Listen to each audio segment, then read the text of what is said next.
représentait les Halpulaar. Mais au début du XVIIe siècle, Kuli Tengala du Fouta Djallon, voulant terminer ce que son père avait commencé, c'est-à-dire réunir tout le peuple peul dans un même royaume, renversa les Djallonké qui dirigeaient le Fouta Djallon.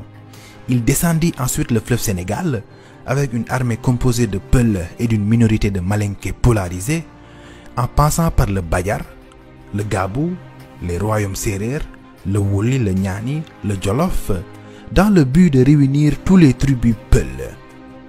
Il semblait que rien ni personne pouvait arrêter le fondateur de la dynastie des Deniyanké.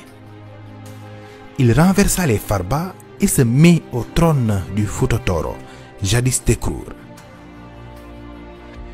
Durant les premières années du règne des Satigi, plus connu sous le nom de Deniyanké, les échanges entre le Fouta Toro et le Fouta Djallon s'intensifient.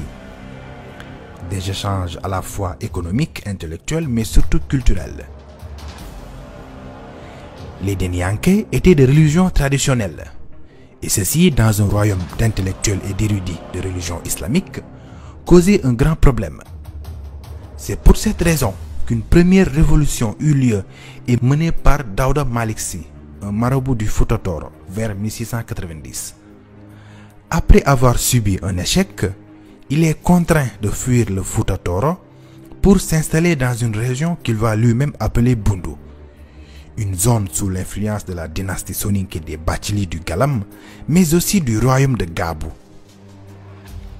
Il va réussir à s'imposer et à régner sur une population constituée en majorité de Malinké, de Peuls, ainsi qu'une minorité de Toucouleurs, de Soninké et de Wolof.